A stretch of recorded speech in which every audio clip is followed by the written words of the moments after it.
Namaste, my beautiful girls, my beauties. There will be no cards in this video. You know how many times I've asked myself, why do I have such a need to share with you this information? Why don't I just do the cards and just leave the rest to, I don't know, karma, to gods, to your guides, to your keepers, to get you to the information you need to know? But then this urge of go and tell them, and I know that this information I'm telling you would be not the interest of many of you, but I have already said, if there will be 1, 2, or 3 of you who will hear me, that is already a big thing, because sometimes I feel and I think I have this fear, my beautiful queens. I have this fear, what if something happens to me tomorrow, I don't know, in a week, and then I'm gonna take this knowledge with me to wherever I'm going, and I'm not gonna, then I will feel so bad, probably even being out there, that I haven't given it to you, because this information, I know that you will not find this information available in English. And how can I not share it with you if I know the power of this little thing I am about to tell you? The thing is that you know and understand that the sound has unbelievable power. Nicholas Tesla, please look up anything you can find about Nicholas Tesla. Nicholas Tesla said, you can create anything in your life if you understand 3 simple things. What are three simple things, my beautiful queens? Everything is consisting of 3 things. Everything is frequency, vibration, and energy. Energy, vibration, and frequency. Frequency, vibration, energy. Everything, you, me, rocks, universe, this planet, other planet, this dimension, other dimension, multiverses, frequency, vibration, and energy. And the sound is extremely powerful, because it is believed that everything originated from the sound. So there is this one musical instrument. My beauties, please, if you hear me, please share it with others. I must tell you this. I must tell you this, because no one else will tell you this. There is the musical instrument, the only one instrument which exists up till now on our planet, which has this name, Gusli. You can look it up. Unfortunately, I don't have a picture of it. Please go Google it and you see how it looks. The sound of this instrument, the vibration of this instrument, is the vibration of the cosmos. And this instrument has a history of tens of thousands, hundreds of thousand years old. Gusli. It's the string instrument, and for last over 1,000 years, this instrument was heavily destroyed. It was forbidden. People who had it would be punished up, including death penalty. They were taken away, they were burned by dozens. It was a sin. So when Christianity was forced onto Slavs, which originally were, of course, had a Vedic knowledge. That's where Vedas are coming from. The Slav Aryans which had Slav Aryans Vedas, which are origin of Indian Vedas. I'll go into it. So these people had this musical instrument for tens of thousands of years. So when approximately 1,000 years ago, Christianity were heavily taking over the territory of Great Tartaria. It was a humongous empire, Slav Vedic empire, which you will not find in mainstream history. They took it out completely. The empire lasted 110,000 years. Great Tartary or Velikaya Tartaria. 110,000 years was wiped out from mainstream history. They didn't want anybody to know about it. But this, of course, there are proofs everywhere. So when it heavily took over and was wiping out anything what left from Vedic knowledge, and Christianity was taking over, and everybody who knew anything were destroyed and killed, similar how Inquisition was wiping out anybody who had any true knowledge. For 650 years, Inquisition was burning and torturing Christian Catholic Inquisition. Think about it. 650 years. Over 600 years, people were tortured on such devices. You can't imagine. You can look it up if you want on YouTube. And burned. Mainly those who had gifts, which are now called empathy or psychics, or anybody who would open a mouth against church for knowledge, for science. You're gonna go to be burned at the stake. It's as simple as that. So Gusli and those who could play them were destroyed, because the sound of Gusli, my beautiful queens, this sound can absolutely change. I feel now bad that I didn't tell you before about it. I'm going to link under this video. I'm going to link several videos where you will be able just to hear the sound of Gusli, because it's coming back right now, because we're in quantum transition. It's coming back right now. Please just simply listen to it. Just listen to the sound, and I will explain what it is, why it's so important. This information, I'm sorry for those of you girls who don't really care. You don't have to listen to this, but for those who want to know, I always say, for those who want to know, I am speak. So Gusli, why it is important? So it changes your vibration. Dark entities cannot be there. It completely awakens you. This is why it was forbidden, because it makes you free. It makes you feel who you truly are, what you are. You're gonna cry. When I first started to listen to it, I cried, because this heaviness on your heart chakra, heaviness of your heart chakra is just simply lifted, and people cry, because you finally, it's like you coming, it feels like you are in a cage, you are coming into the room full of light. Again, I will link under this video the videos with Gusli. Please play it. Please play it to other people who are sick, who are depressed, who are stressed. Just play it as a music. It sounds, you know what it sounds like? When I first hear it, I said it's sitar. It's Indian sitar, because Indian sitar has similar sound to it, because of course everything is originated there. So anything and everything what would make you wake up was destroyed, was forbidden, and there are forces up to now who wants us to stay asleep. And unfortunately, those forces are not very thrilled about people like me, and I do not know for how much longer I will be talking with you.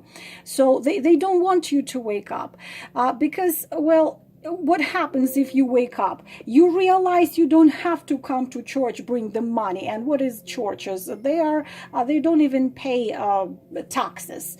It's pretty much they survive on those who are unawakened. You go there, you bring their money, you bring your energy, because it's egregores.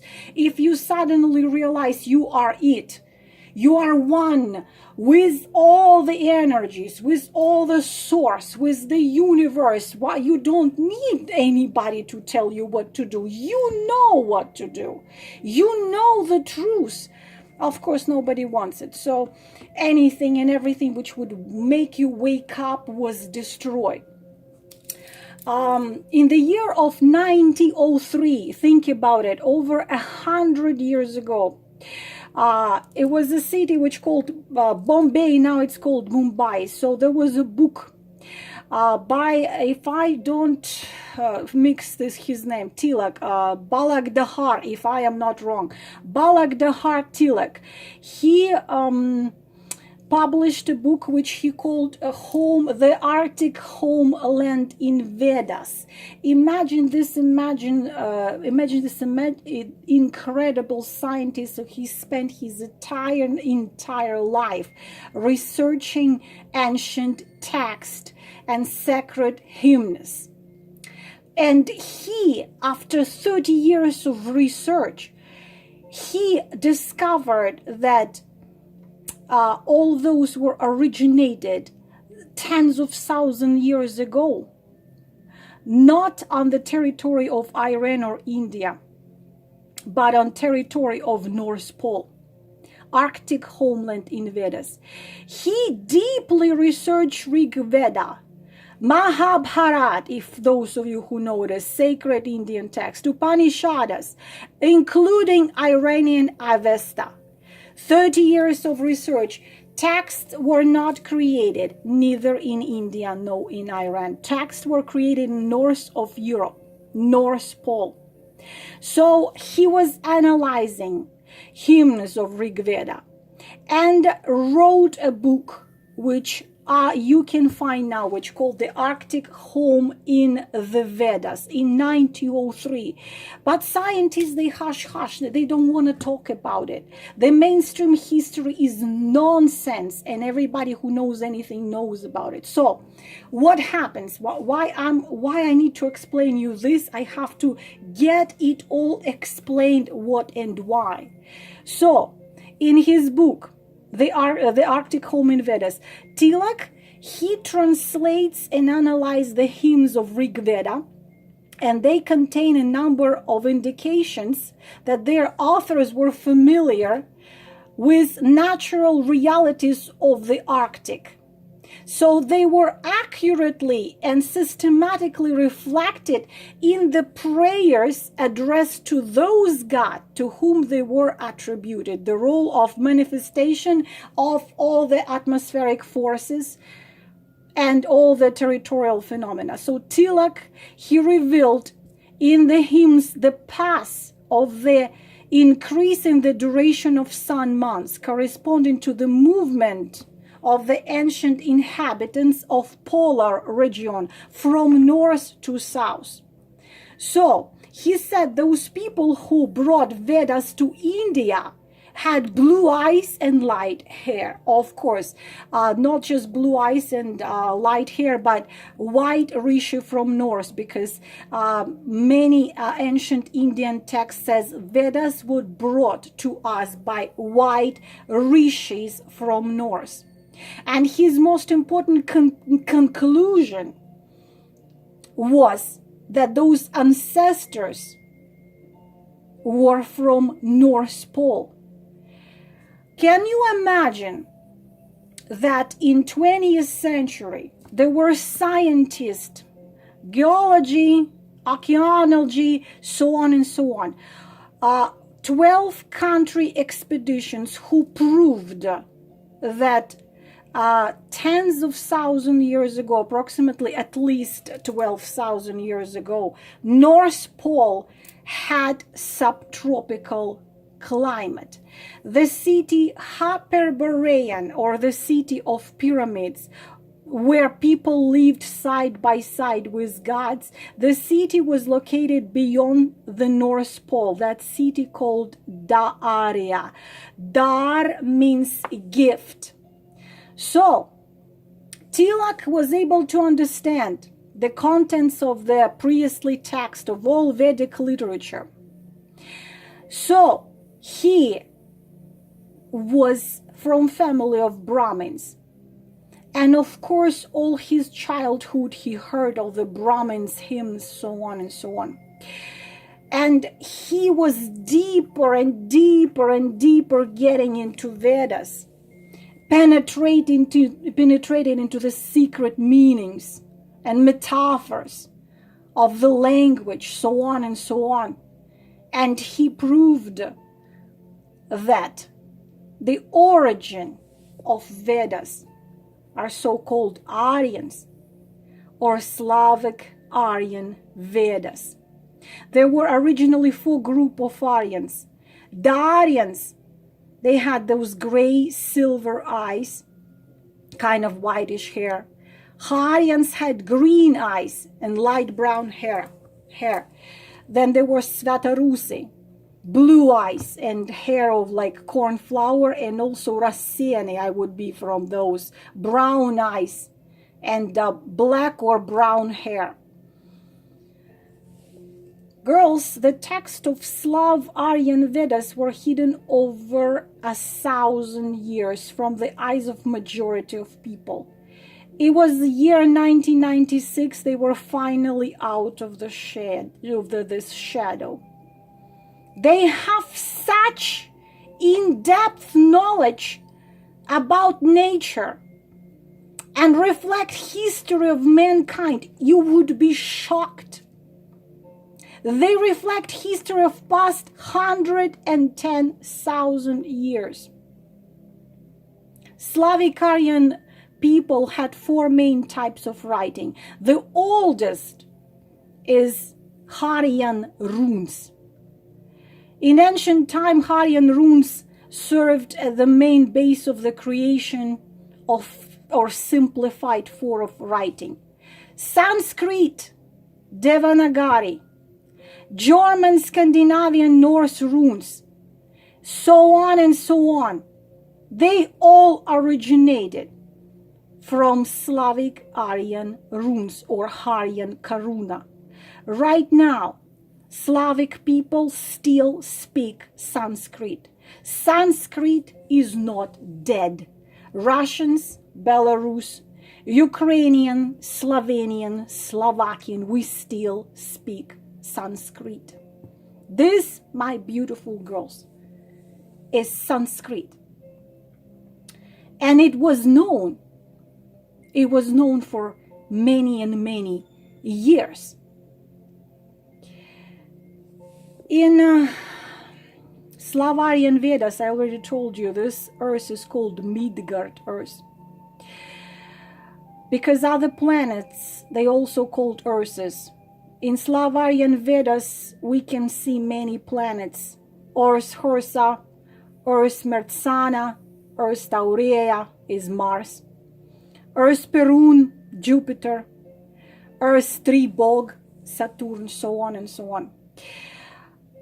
Did you know that lots of Indian scientists purposely come to the territory of Russia to hear a live Russian language? Because this is 2,000 years ago in India, this was the language spoken. In 1963, there was a professor of Sanskritology, Durga Prasad Shastri. So he arrives in Moscow. Imagine this. 1963, heck knows where. Arrives in Moscow. Several days he stays and he declines interpreter. He understands everybody around him. Everybody speaks Sanskrit, which is Russian. Durga Prasad Shastri is a professor of Sanskritology, understands everybody speaking around them. Okay? How? He goes to visit little village, 25 kilometers from Moscow. And the first woman he sees there, she comes to him and she says, she comes to him with her son and daughter-in-law. And she says this, "Он мой сын, она моя сноха." Он, he, мой, my, сын, son. Она, she, is my daughter-in-law. Он мой сын, она моя сноха in Russian. You want to know how it is in Sanskrit? Он мой сын, она моя снукха.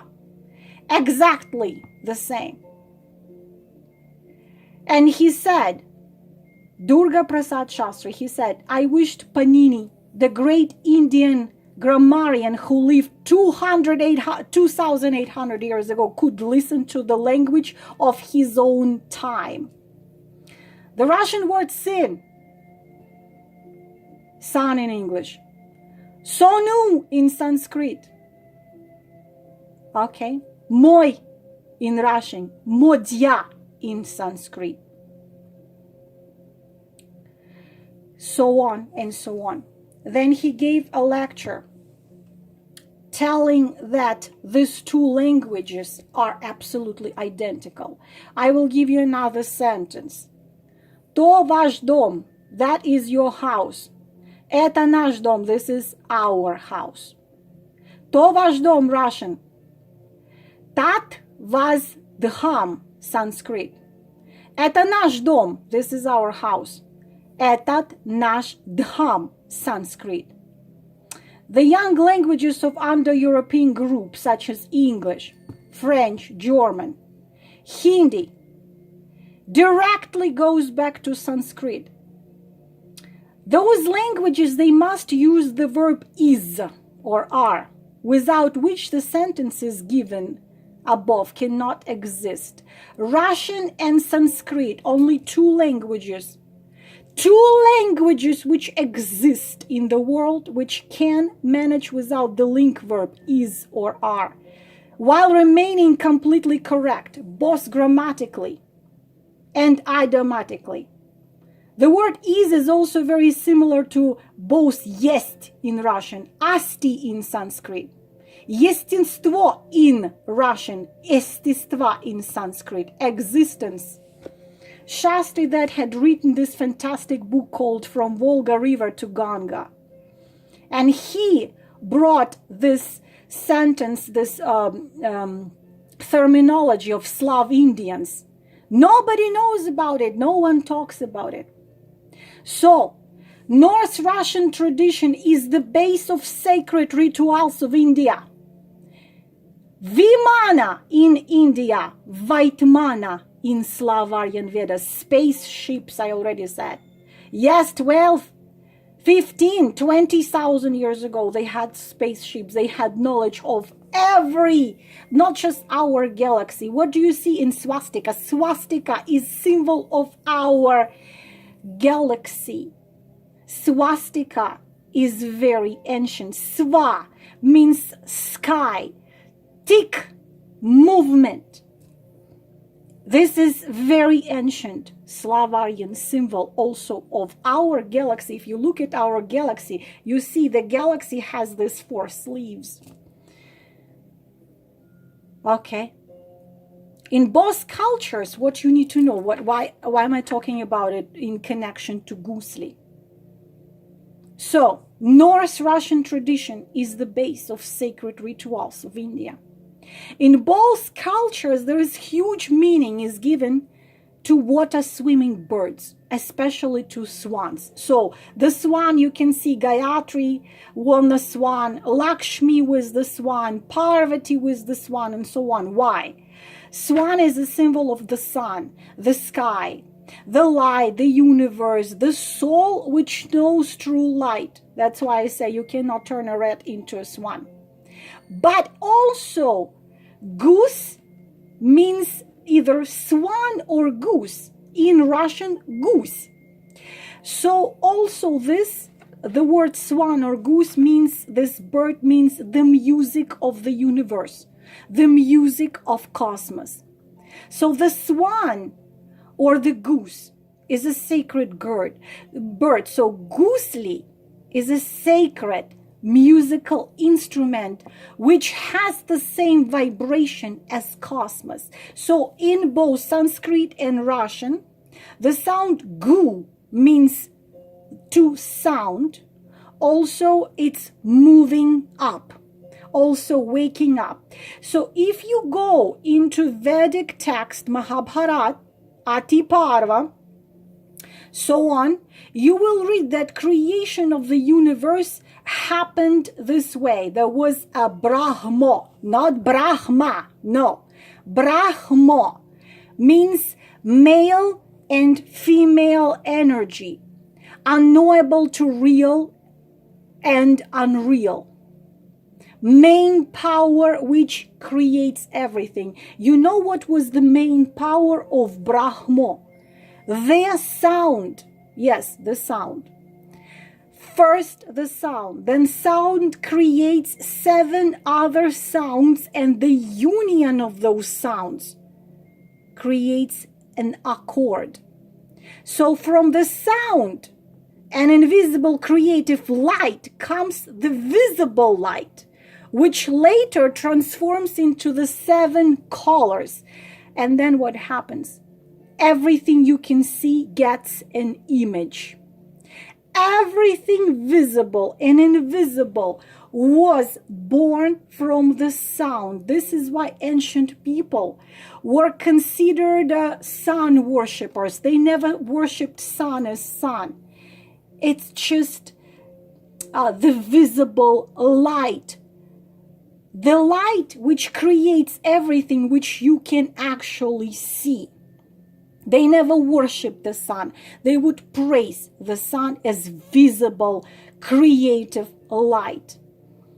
So you take Indian Upanishads, and they say the true creative light is a white bird, white goose. That's why Gusli, or white swan. And Upanishads say that this light is present in each one of us. So Gusli is the only musical instrument on our planet which has the sound of cosmos. The sound which vibrates like cosmos, like creative sound which creates everything. This is why this instrument was destroyed and forbidden. And this instrument is mentioned in Rig Veda. This sound will open you the connection to yourself, the truth. It sounds beautifully. My beautiful girls, I hope what I have said make any sense to you. I had to share it, whatever made sense to you or not. I had to share it. If anything I said makes absolutely no sense to you, please just click this link under this video and listen to this instrument. And if you have a grandma who doesn't feel very well, or somebody who's sad, or somebody, girls, you don't even have to explain everything I just explained. You just turn on that music and listen to it. Play it to your children when they misbehave. Play it in the house, but I'm warning you, those who are really with dark entities, they might not like it at the beginning. They might say it's annoying, because it's not annoying them. It's annoying the dark entities. They can't handle this vibration. Listen to it. And I hope with all my heart, if this wasn't too boring, and I hope you will listen to Gusli, and you will give it to your friends and family members, and you will feel joy being one with you, being one with the source of everything, being one with light, one with it all. And you start shining your true authentic light. Намасте. Благодарю.